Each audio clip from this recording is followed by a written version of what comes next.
Santapan Harian Selasa, 7 April 2020.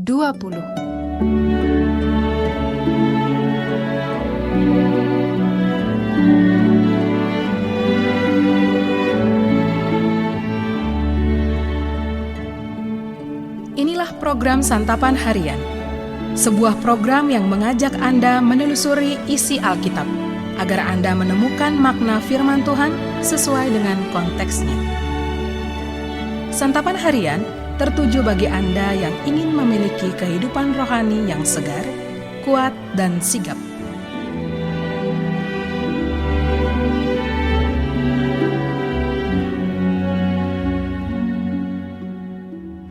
Hari ini kita akan membaca Injil Lukas pasalnya yang ke-23, ayat yang ke-13 hingga ayatnya yang ke-25.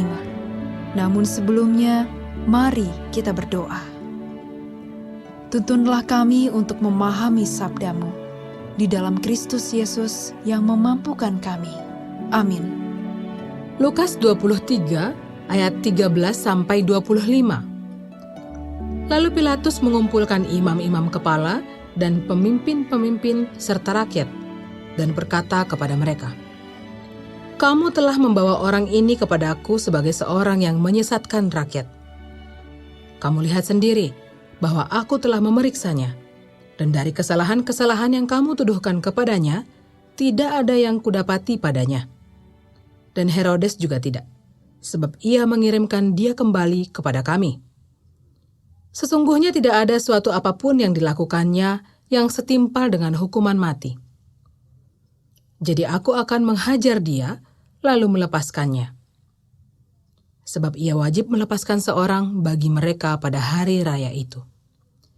Tetapi mereka berteriak bersama-sama, "Enyahkanlah dia, lepaskanlah Barabas bagi kami." Barabas ini dimasukkan ke dalam penjara yang berhubung dengan suatu pemberontakan yang telah terjadi di dalam kota dan karena pembunuhan.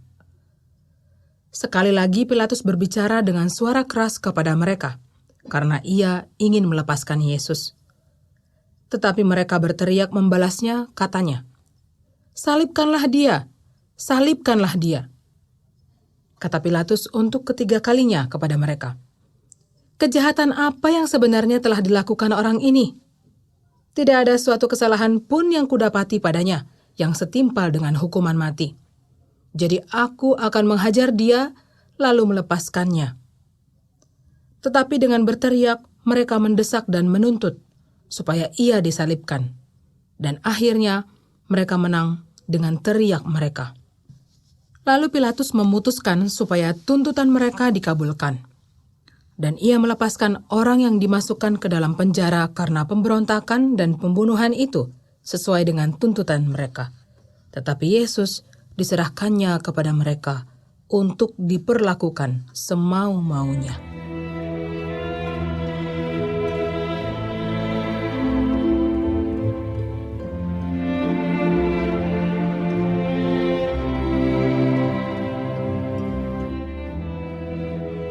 Sahabat Santapan Harian, ada sebuah pepatah dalam bahasa Latin yang berbunyi, Vox Populi, Vox Dei. Secara harafiah berarti, suara rakyat adalah suara Tuhan. Tuhan bisa memakai orang banyak untuk menyuarakan kebenarannya. Ini benar. Tetapi apakah selalu demikian? Ternyata tidak juga. Firman Tuhan hari ini menunjukkan sebuah dinamika yang berbeda. Orang banyak begitu berhasrat menghabisi Yesus. Mereka adalah imam-imam Yahudi dan rakyat yang tidak menyukai Yesus.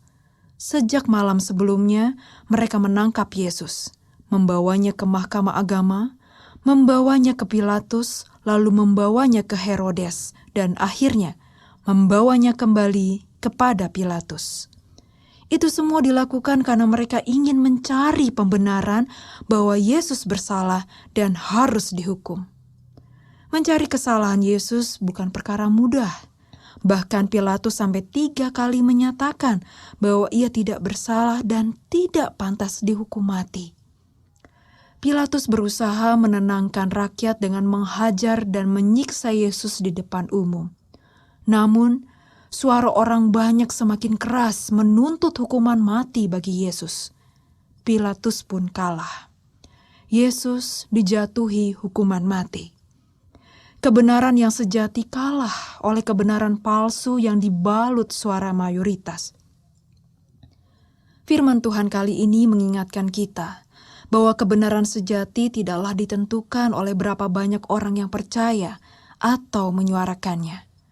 Apa yang dianggap benar oleh orang banyak belum tentu benar menurut Tuhan, apalagi jika itu sekedar tren saja.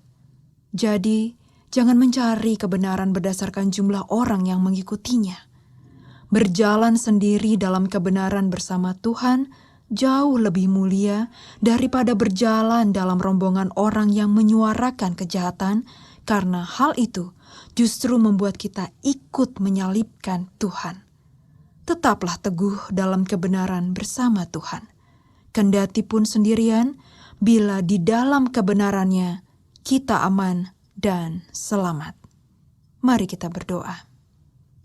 Ya Bapa, teguhkanlah langkah kami untuk terus berjalan dalam kebenaran bersama-Mu.